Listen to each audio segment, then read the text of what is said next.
हाथ जोड़े बैठा था।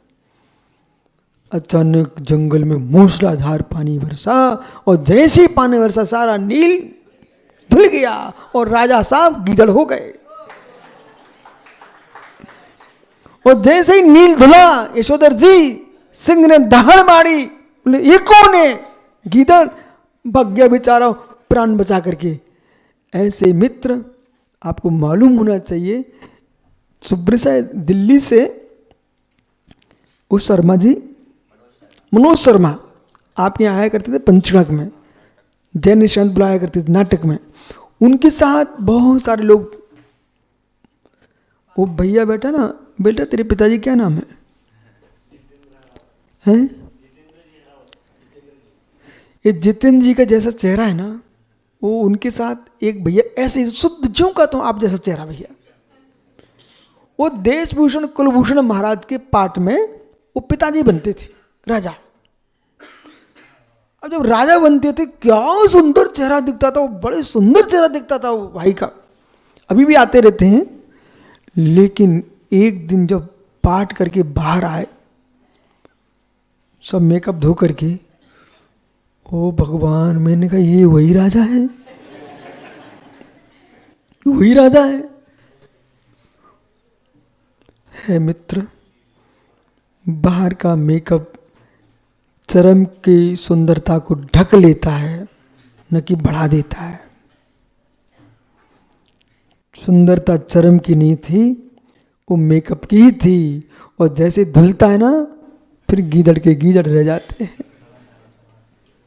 महात्मा सरवार जी कितनी विचित्र रूप बना ले गीदड़, पर बेटा जैसे ही पानी बरसता है ना, उनका राज्य चला जाता है। आइए, इसलिए युवाओं को चाहिए मेकअप से सुंदर मत बनिए।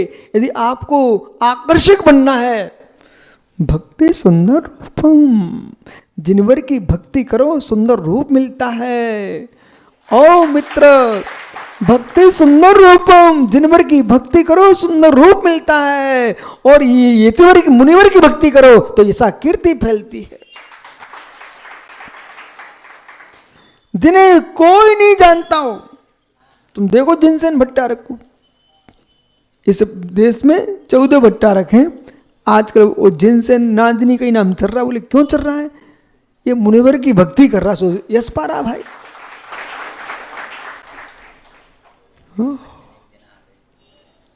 बालक देख, तू हेरले में आया, आज नादी में छा गया बेटा।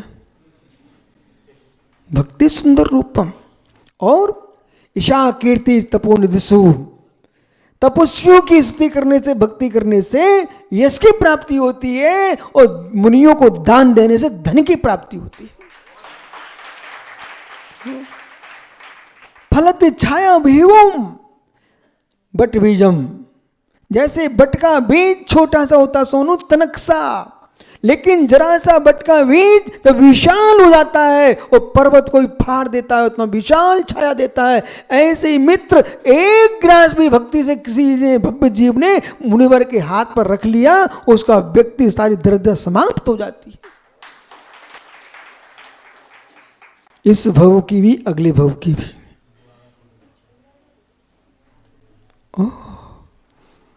बालक, आज तो छुट्टी है ना, फिर तो आ गए ना। देखो, ये है प्रभाव धर्म का। नहीं, छुट्टी के दिन बच्चा सिनेमा हॉल चला जाता। सिनेमा हॉल नहीं गया, मुनिराज के आहार देने आया है, प्रवचन सुनने आ गया। सुनो, एक ज्ञानी हमसे बोले, आप कहाँ एक गांव नादरी में चौमासा करने जा रहे हो? बहुत बोला रास्ते भर। बोले आप कर क्या रहे हो? आप जैसे मुनि आचार बम्बई चले जाते, पूना रुक जाते, ओहो नासिक चले जाते, ओ मित्र महाराष्ट्र में बड़ी बड़ी सिटियाँ वहाँ चले जाते, आप नादरी जा रहे हो। मैंने कहा मित्र आप ठीक कह रहे हो, पर तो तुम्हें पता होना चाहिए, जितनी सिटी में जी रहे हैं, गांव में गन्ना ना उगता होता तो सिटी में पता चल जाता तुमको।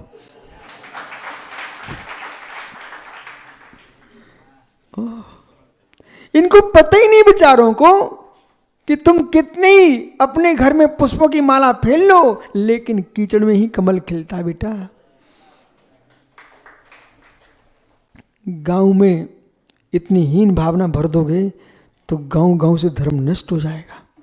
मुनियों का धर्म है सिटियों में भी रहे और नगरों में भी रहे और गांव में भी रहे। आगे में व्यवस्था है।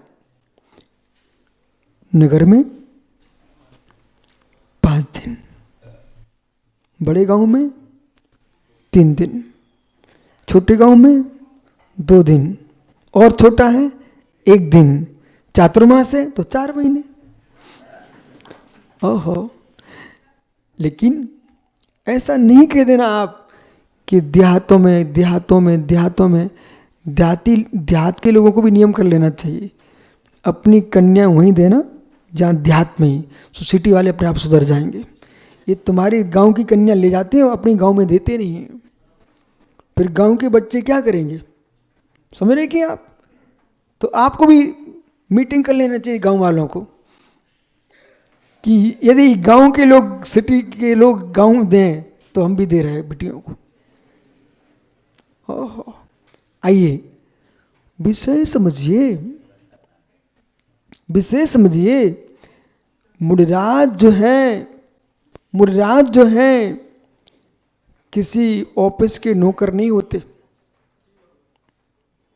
मुनिराज जो है किसी ऑफिस के नौकर नहीं है कि ऑफिस में ही रहेंगे, सिटी की ऑफिस में। बेटा किसने बिठा दिया? दुनिया किसी खड़ा देख नहीं सकती बेटा, यही संसार है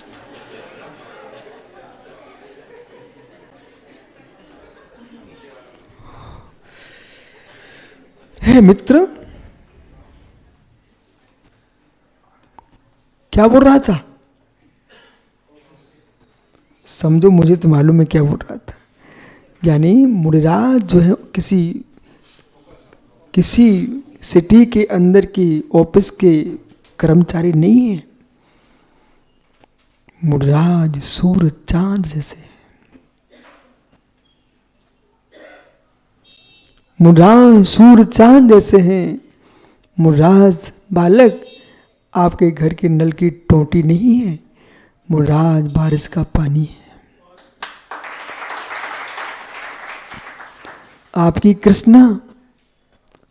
कृष्णा मालूम बेटा? नदी वस्तुत में सुब्रसा कृष्णा का नाम है।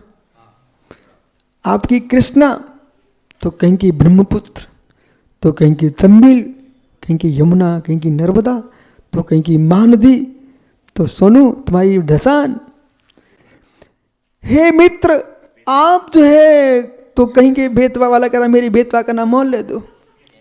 हे मित्र, चाहे बेतवा हो चाहे केन हो, आप अपने अपने क्षेत्र की नदियों का पानी बांध लेते हो और पूरे अन्य प्रांतों में, अन्य देशों में तुम युद्ध करा देते पानी के नाम पर। लेकिन बारिश कहती है, मेघ कहते हैं, हम बंधे हुए नहीं है, हम गरीब अमीर सबके साथ बरसाने वाले।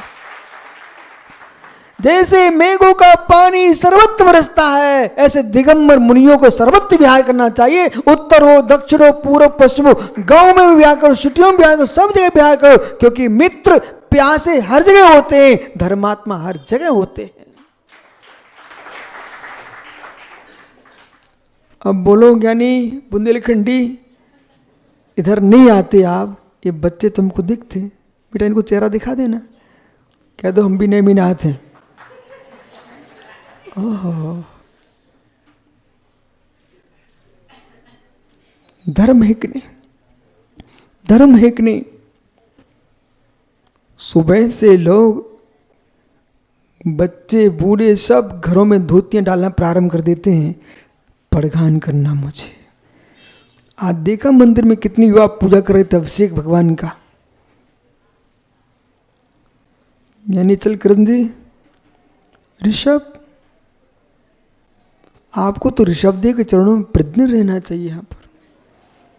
बस ओह, इकड़े बेटा देख, सूर्य का प्रकाश किसके लिए? जो घरों में बिजली जा रही ना, उसके तो केंद्र हैं, टावर हैं, कभी कट हो जाती है बिजली। धनपतियों घर में देखो, तुम्हारा अध्यक्ष बैठा है ना, कहो उसके घर में बिजली पहुंच जाए, गरीब घर में बिजली नहीं पहुंच पाए, ये तो हो सकता है। लेकिन चंद्रमा की रोशनी सबके यहाँ पहुंचती ना, सूर्य का प्रकाश। इसलिए दिगंबर मुनियों के लिए चंद्रचर्या का है, सूर्य व्रत के समान प्रकाशमान का है। जैसे सूर्य गरीब अमीर को नहीं देखता, चंद्रमा गरीब अमीर को नहीं देखता, ऐसे दिगंबर मुनि मित्र ये नहीं देखते हैं कौन करोड़पति, कौन अरबपति, कौन गरीब है मित्र। यदि यही भेद करेंगे तो बेचारे बाकी के लोग कहाँ जाएंगे। दुनिया के घर में भेद हो जाए, भगवान और गुरु के घर में भेद नहीं होना चाहिए।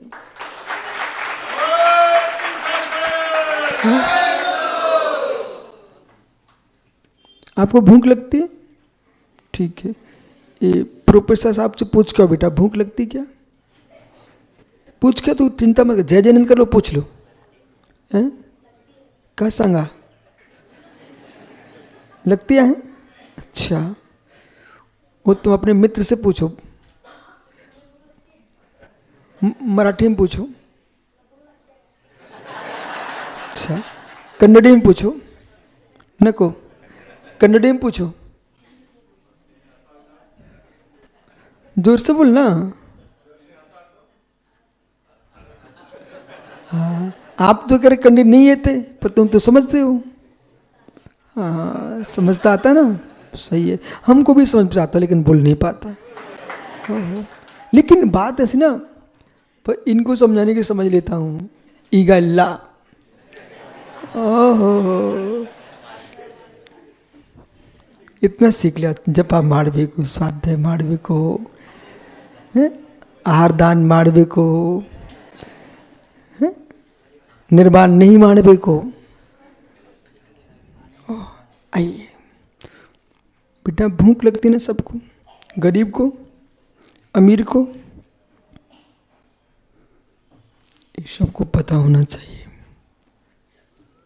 गरीबी अमीरी अपना विषय है, भोजन सबको रुचकर लगता है, सत्य है। गरीब भी वही रोटी खाता है, अमीर भी वही रोटी खाता है। प्रोफेसर साहब से पूछो बेटा, किम भाकरी, चपाती, फुल्का, बाटी, उपीट, ओहो, नाचनी, पूरनपुरी, ओके बेटा का पाहिजे? हैं? सगळं पाहिजे। मित्र तुमचे का पाहिजे? हैं? का पाहिजे? बेटा भूख सबको लगती है। वो प्रोफेसर हैं, आप छात्र हो, भूख सबको लगती है।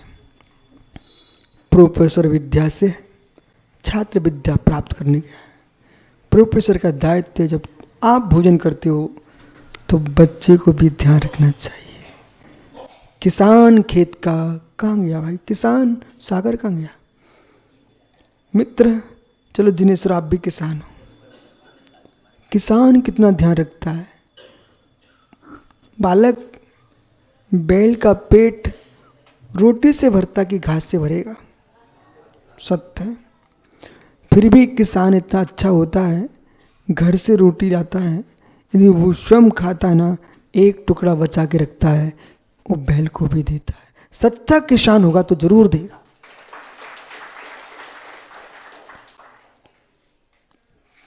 बहुत सारे विषय पेट भरने के लिए नहीं दिए जाते हैं, सम्मान के लिए दिए जाते हैं। बहुत समझदार है। यहाँ की जो माधुरी नाम की हस्तनी है ना बेटा, वो महावत कहता है, यहाँ तक तुम्हारे भट्टारक जी बोले घंटी बजाओ, तो जैसे कोई आप मनुष्य से बोलते ना काम करके लाओ, और जैसे बोले घंटी बजाओ, उसने अपनी सूंड को तुरंत नीचे अंदर ले गई, वो ऐसे घंटी बजा दी। अब सोचो बेटा वो समझदार है कि नहीं? समझता कि नहीं समझता है? जब घंटी बजाना समझ सकता है, इस बात को भी समझता है कि आप खाना खा रहे थे, उसी के सामने अच्छे अच्छे लड्डू खा रहे थे और पूरे खा के निकल गए, इस बात को जानता कैसा पापी जीव था, एक टुकड़ा दिखा भी नहीं सका।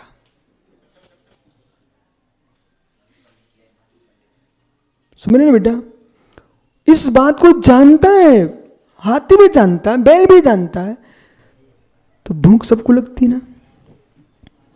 जैसे भूख लगती ना, तो मनुष्य को सम्मान की भी भूख लगती है। महावीर भैया, जगती पर सबको भूख लगती है, सबको प्यास लगती है।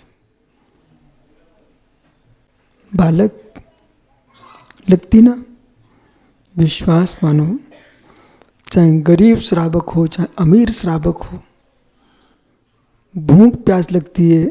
ऐसे भगवान की भक्ति भी सबके भीतर होती है, मुनि की भक्ति भी सबके भीतर होती है। धन की अधिकता, धन की अल्पता, आपकी अमीरी गरीबी हो सकती है, पर भूख और भक्ति दोनों की समान होती है। इसलिए माँ को भोजन सभी बच्चों को समान देना चाहिए और गुरु को आशीर्वाद सभी शिष्यों को समान देना चाहिए।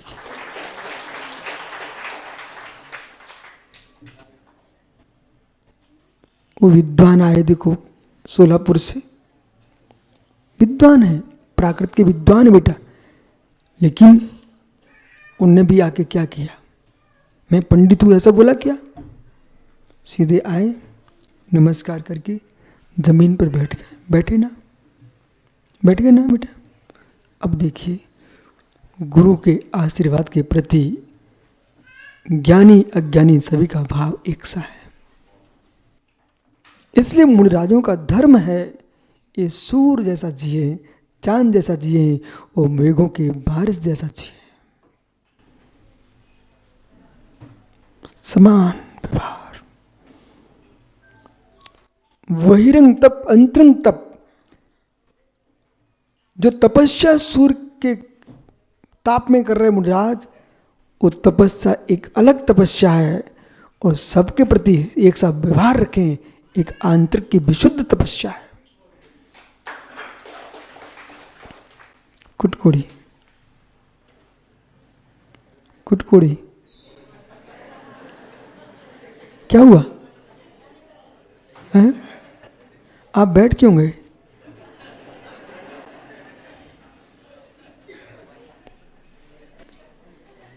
कुटकुड़ी बसा